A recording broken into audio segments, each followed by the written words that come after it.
Panoorin po natin ang tulay sa PTV4. Tuwing linggo po ito, headed by Billy Andal. Ako naman po ang inyong tulay sa Pangulo. Marami pong magandang balita na pwede nyong pakinggan dito. Panoorin po natin ang inyong tulay sa PTV.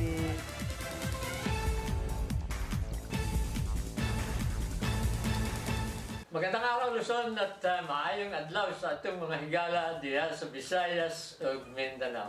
This is your show tulay at ako po si Billy Andal. This program is brought to you by Coca Life, the best healthcare insurance provider in the Philippines.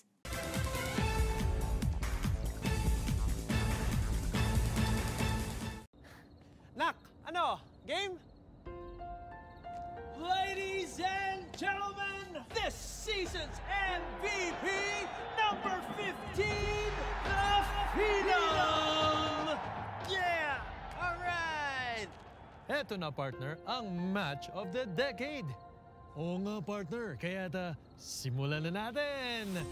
Possession is now with the Phenom, being guarded by two opponents. Oh, what an amazing crossover! And he dunks! Phenom dribbles the ball. The Phenom is down, and his teammates come to the rescue. Ano, okay ka lang? The crowds cheer, Phenom! Phenom! Phenom! Phenom! Phenom! Last 5 seconds, and the home team is down by 2, and only this three-point shot can secure the championship. 5, 4, 3, 2.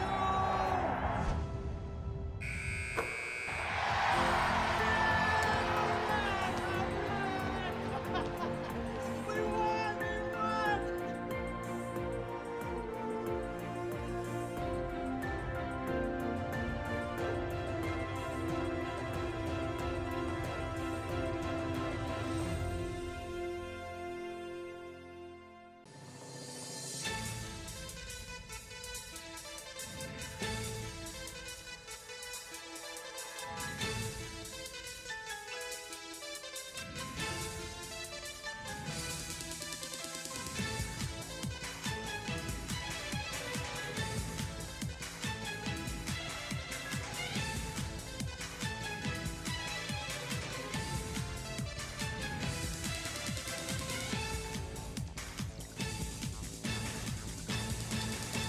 Pero bago tayo mag-umpisa, kumusta po kay Clark Amiel Pataksil ng Nagilian La Union?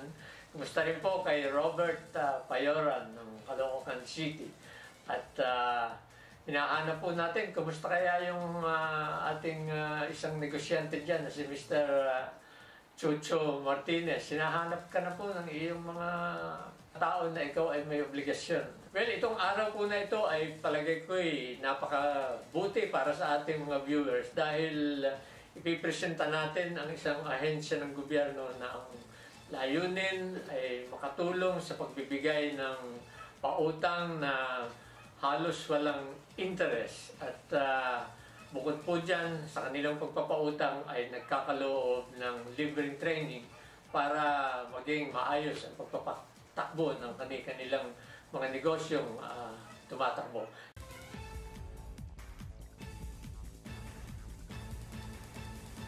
Nandito na po ang ating iniintay, ang bisita mula sa Department of Trade and Industry, ang Vice President for Innovation and Advocacy ng Small Business Corporation, Mr. Bobby Robert Bastillo. Welcome to the show, Tulay, Bobby. Good morning, Billy, at good morning sa ating mga tagapakinig. Ang pagkaintindi natin dun sa SB, providing loans para dun sa mga small and medium scale industries. Pero ang nakikitang problema natin, may assessment. Hindi masyadong alam ng ating mga kababayan. Ano ba yung SB Corp? Pwede bang umpisahan natin ang ating discussion on that, Bobby?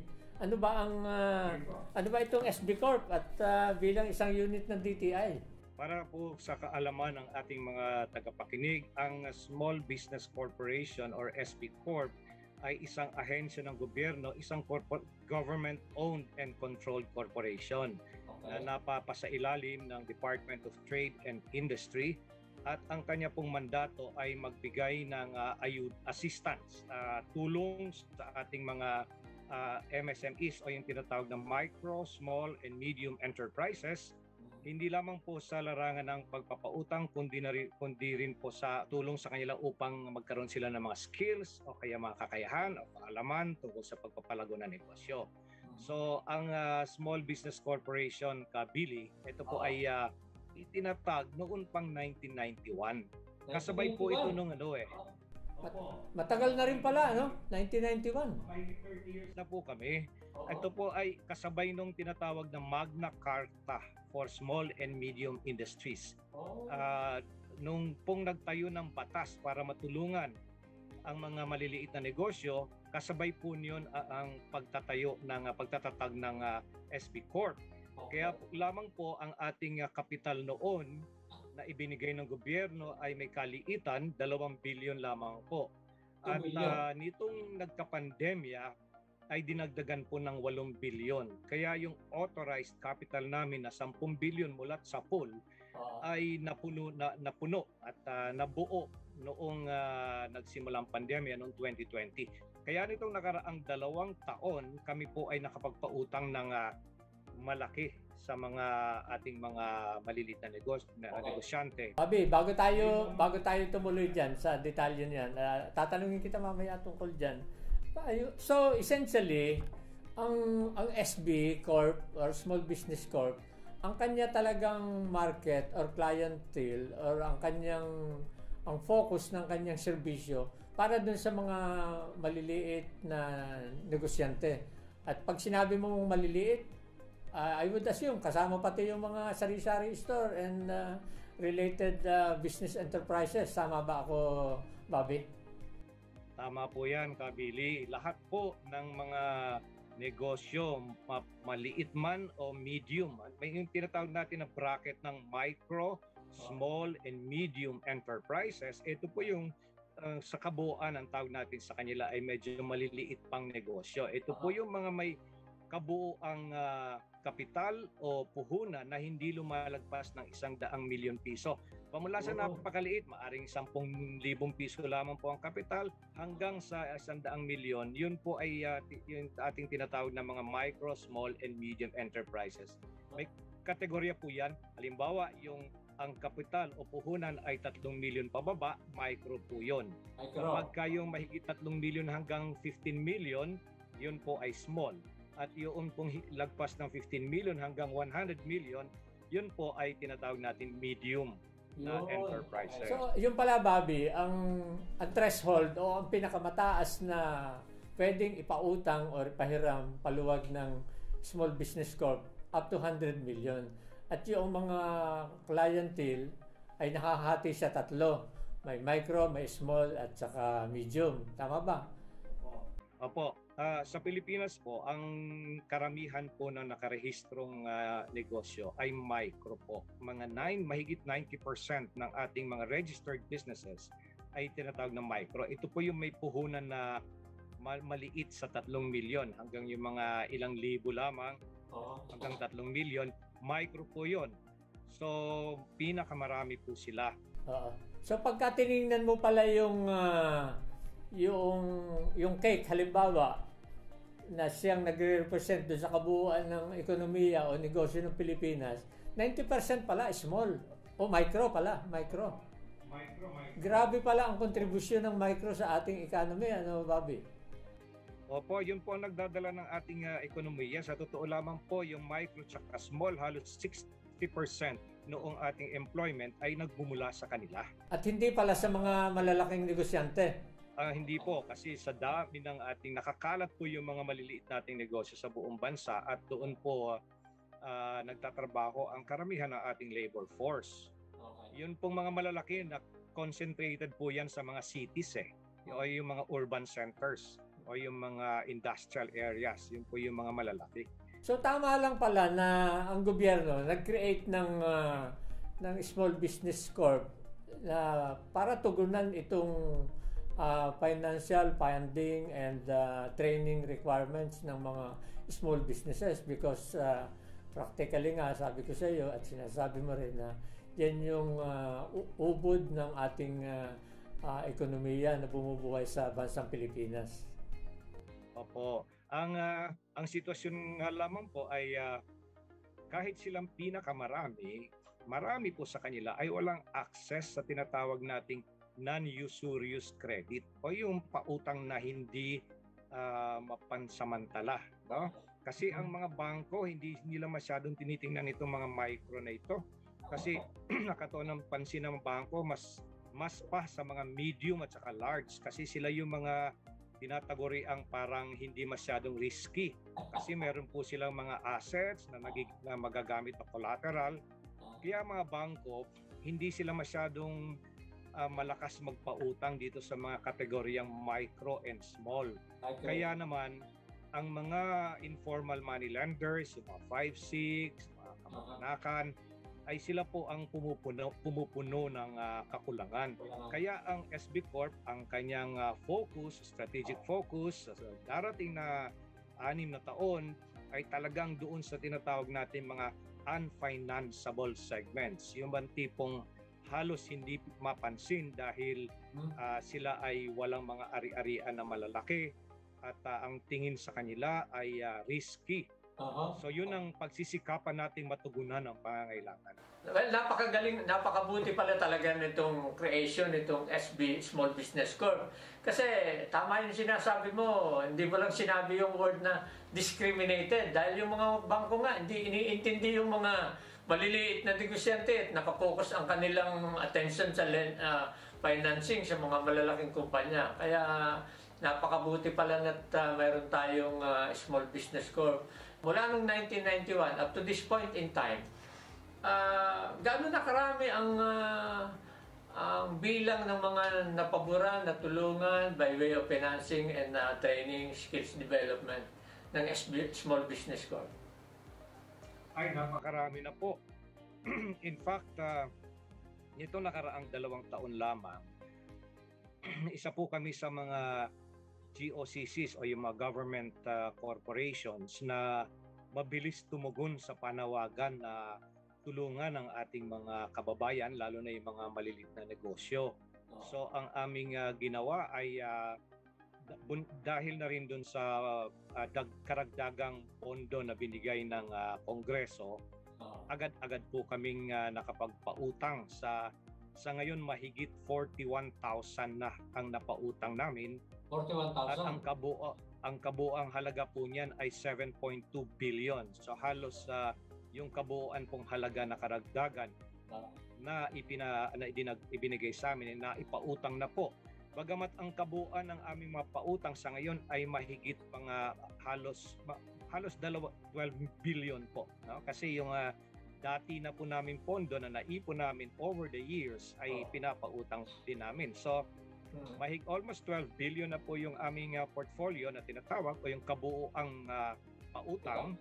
At nitong nakaraang 2 taon ay lumaki po ng husto, kaya umabot ng 12 billion, mahigit 7 billion ang napautang na po natin.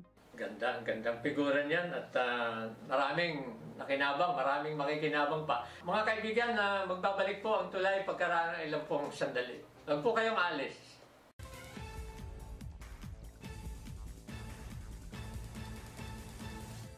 Ito talaga si Peter. May biglaan.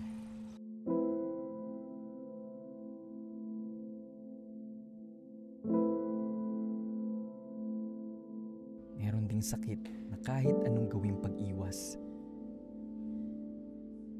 darating ng di inaasahan. Nak, may COVID ang tatay mo.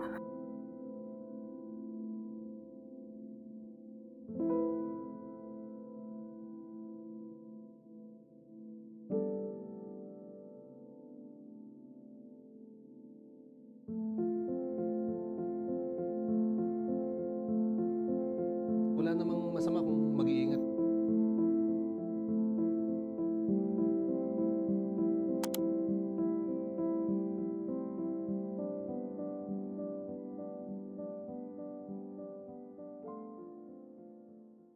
This portion is brought to you by Philippine Amusement and Gaming Corporation.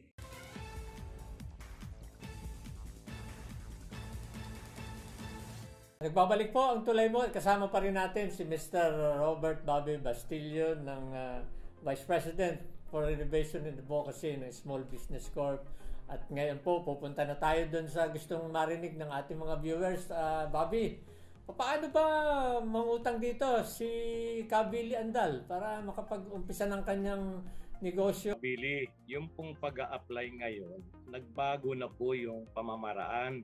Dahil nga po sa pandemya, yung pagpapatuloy pa rin ng COVID-19 na sitwasyon na ito, ay magpapatuloy din ang ating bagong paraan ng pag-a-apply. Kung tutuusin, mabilis ito at mas madali. Kaya lamang, marami sa ating mga maliliit na negosyante ang hindi pa rin masyadong gamay yung paraan ito. Ito yung tinatawag na online application. Pag sinabing online, sa pamamagitan po ng internet, at magagawa po nila yon gamit ang kanilang cellphone o kaya kung may laptop sila o meron silang tinatawag na computer, desktop computer, o kaya kahit tablet. Basta meron pong access sa internet, ay pwede pong mag-apply online.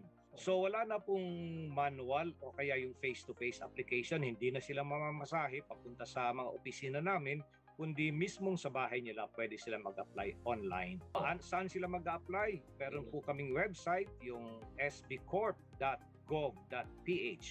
So i-type lang po nila yun, ulitin ko, sbcorp.gov.ph, at makikita nila doon pag nagbukas yung aming website, may nakalagay naman po doon mga pipindutin, apply for multipurpose loan, apply for a turismo loan. Pindutin lang po nila yon.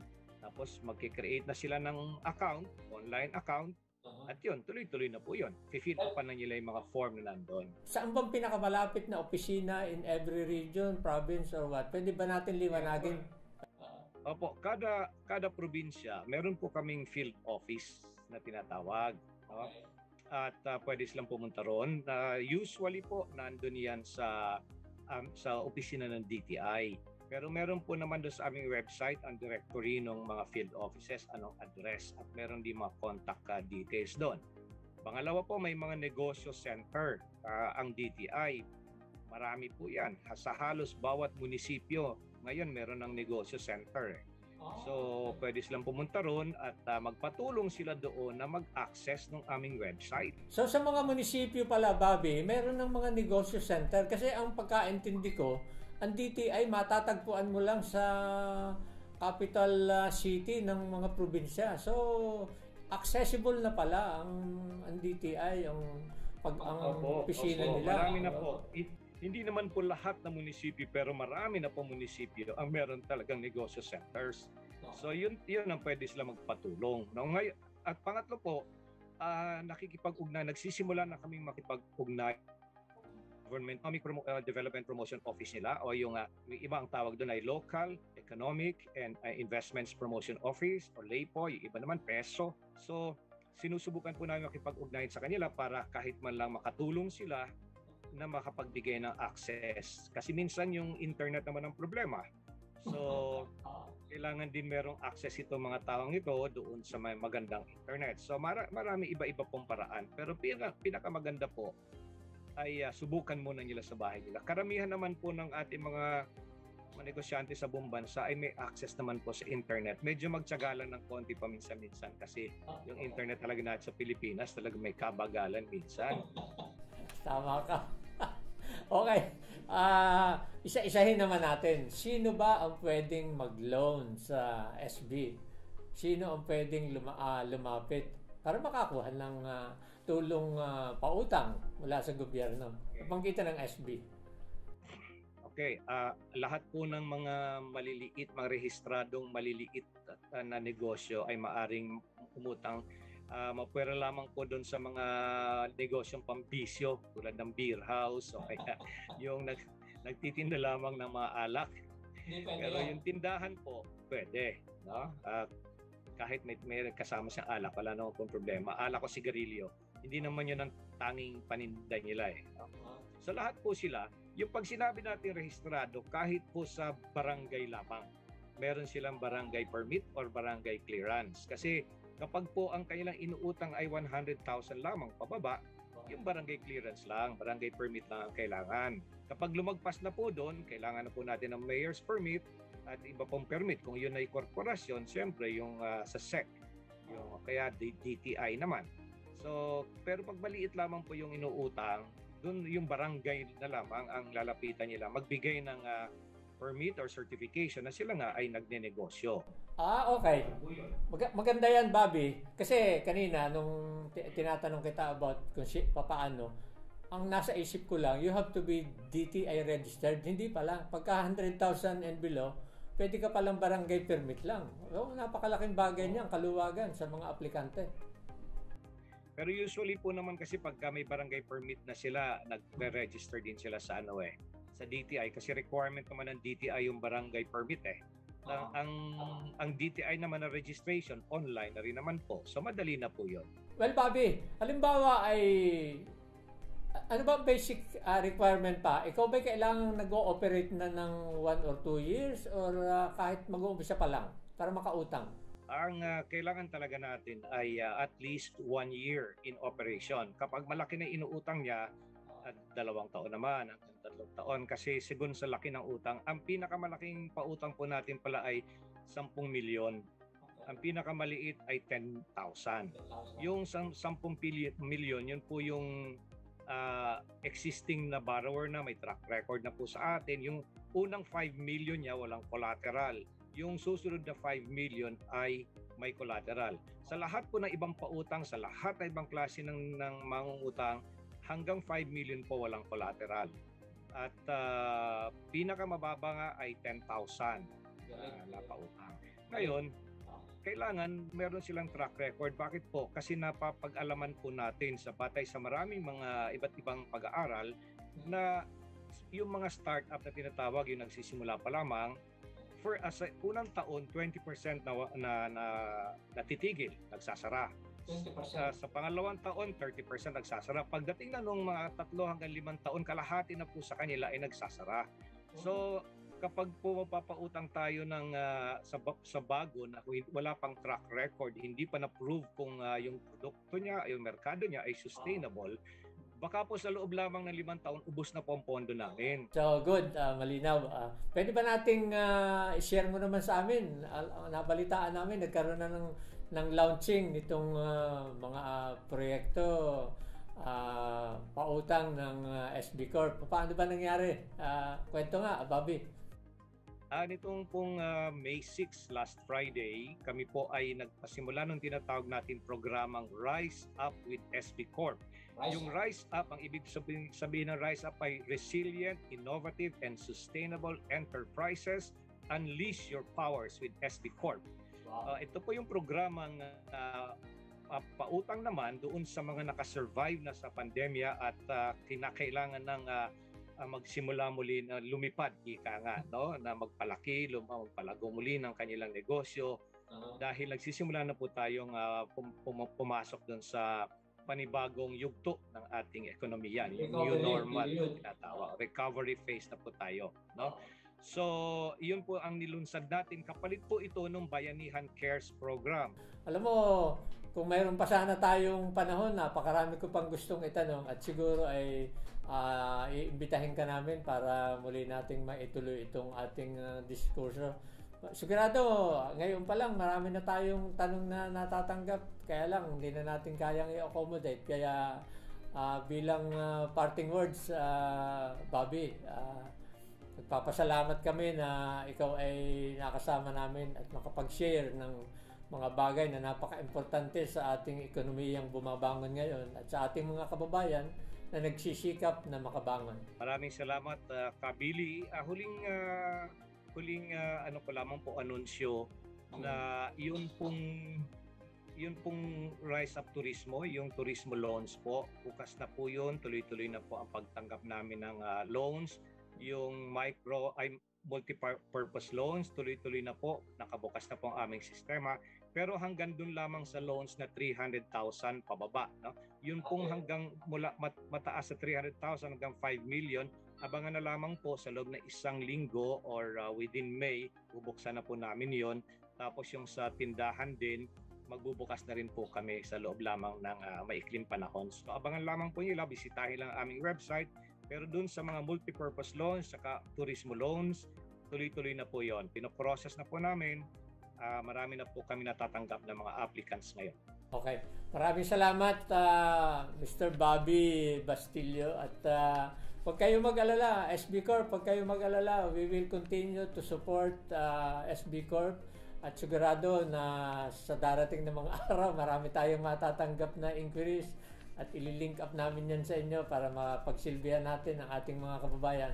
Ang nakasama po natin, Mr. Robert Bastillo, Vice President for Renovation and Advocacy ng Small Business Corporation, isang unit ng Department of Trade and Industry. Maraming salamat, Mr. Bobby Bastillo.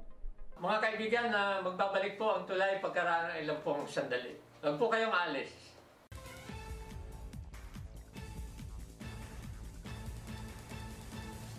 Mga kaibigan, Agriculture Secretary William Dar. Sa gitna man ng pandemya, isulong ang malinis at masaganang karagatan. Ani at kita, kamtin sa malinis at masaganang karagatan. Isang paalala mula sa DAB-FAR. This program is brought to you by Philippine Amusement and Gaming Corporation. Well, alam naman po natin na may mga may init na ang ulo, may mga relax lang.